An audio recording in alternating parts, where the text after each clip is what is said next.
They don't want what we know out there. You'll never get this on CNBC. But our school system will never tell us that, because they're part of the process. Fake money, fake teachers, fake assets. I know the game of the rich. My rich dad taught me. You know it because you're the banker. The bankers and the rich play is different than what they teach you in school. All over the world, what does school teach you about money? And the answer is nothing. And that's not a mistake. That's not an accident. I knew that. Most people know that. The way to keep the poor and middle class working hard is never teach them what the rich know. So if you read Rich Dad, Poor Dad, which came out in 1997, it's what the rich teach their kids about money, the poor and middle class do not.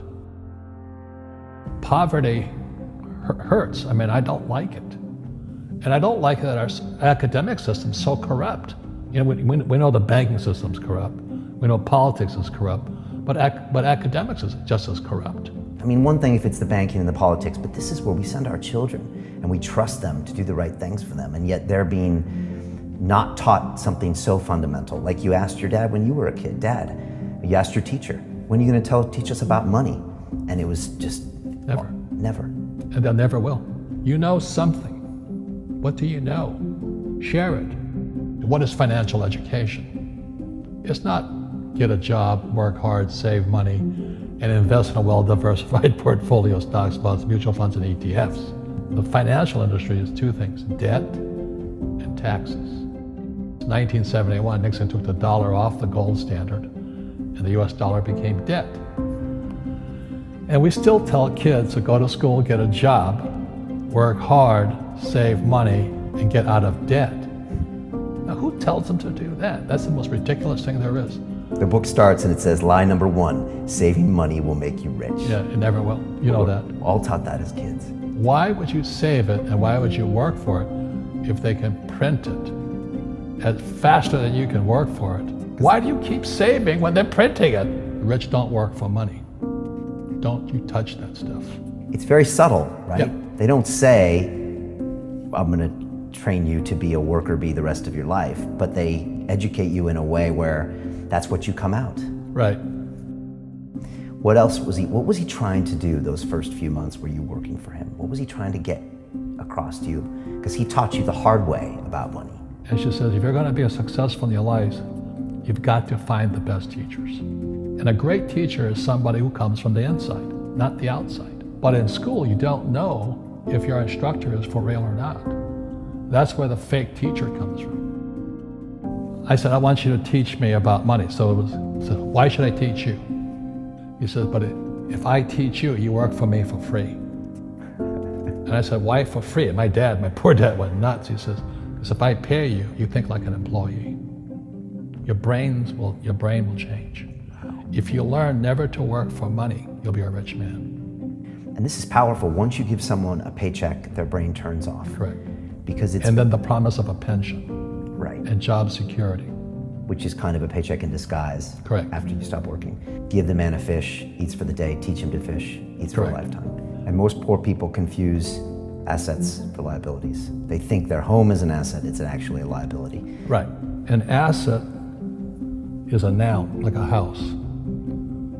Cash flow is a verb. So to understand if it's an asset or liability, it takes a noun plus verb. So if the cash is flowing out of your pocket, it's a liability.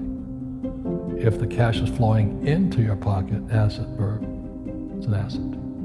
So I own 7,000 rental properties. Those are assets. Every month, the cash flows in.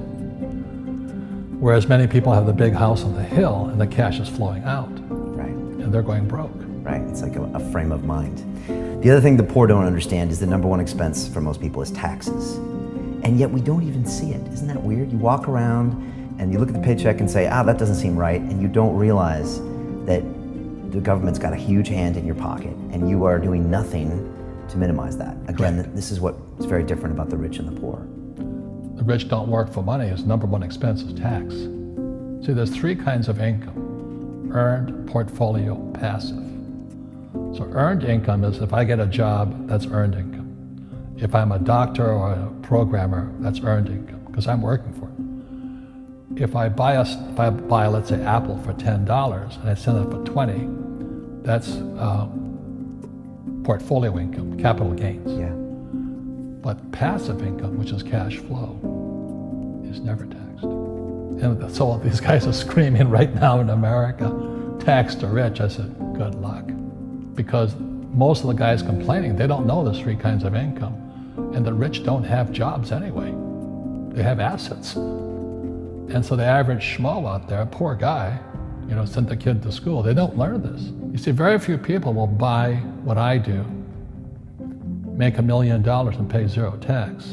And my rich dad taught me that playing Monopoly. That's how it started, 4 greenhouses, 1 red hotel. Or the McDonald's formula, I write about it here. McDonald's, Ray Kroc. Yeah. McDonald's is in the real estate business. So they sell hamburgers, but they buy real estate, so they pay no taxes. This guy Bezos, he's $16 billion. How much tax did they pay on that $16 billion? Zero. And that's all legal. Anyone can do it. Everybody can do But it. most people lack the education. So once you learn how to use debt as money, you can never say, I can't afford it. You see, because the banks will give you, so the banks, after the crash of 2008, the banks gave me $300 million tax-free. When I asked the average guy, I said, why don't you use debt? They can't even get a loan. Because their scores, their FICO scores, I don't even have them here, are so bad. The school teachers will never tell you that because they don't know it. My poor dad never knew that. You don't know if something is an asset or a liability until you can see which way the cash flows. So a house, is it an asset or liability? Well, if it's taking money from your pocket, it's liability. If it's putting money in your pocket, it's an asset. The US government wants me to provide housing, wants me to provide jobs, wants me to borrow money because that's how money is created through debt. I get huge tax breaks. Everybody can do the same thing if they had the financial education to do it. If people understood the tax code, we'd be more prosperous. But can poverty be passed through genetically? Yes. Because it's some type of way of thinking, It's an attitude. an attitude. It's very simple. When people ask me, how do I stop it? I just say, never say, I can't afford it. Ask yourself, how can I? The reason I have so much money is because I don't say I can't do it. I just go, how can I do it? And I just go and do it. I make a lot of mistakes, but that's how I learn. How can I? The poor people, like my poor dad, always said I can't afford it. Do you think I'm made of money? I'm a school teacher. I can't do that. And I picked that up. And my rich dad never said those words. So when I meet poor people, they use the words I can't a lot. So the people that say I can't afford it, I can't do this, I can't get to college, the rich are evil, I choose not to participate in that. And that's one thing people could change today. Correct. Right now is that dialogue in their head. Stop saying the word can't. I can't. Right.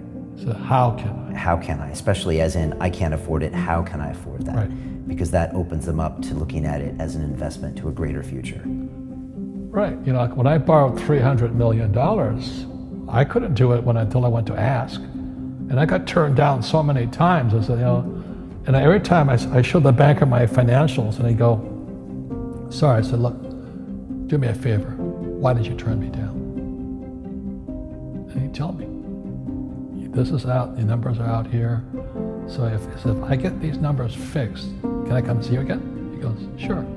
So it's called rejection. Same as my wife rejected me for 6 months. It's just a matter of personal willpower, which is spiritual. Just saying, if they can do it, I can do it. And how can I? How can I? And I think it's you once said, words become flesh. Yep. That was the Bible too. Intelligence increases through your mistakes, through the ups and downs, through what you learned. Real estate's real estate, but what I learned made me richer, not the money. You don't need money to make money. I think all of us, every human being has that low point in their life. And if they get the message, a new life begins. If they don't get the message, they keep going down. The richer I got was because I didn't need any money. I could use this to make money. But how did I get there? Is I made a lot of mistakes. People are afraid of making mistakes and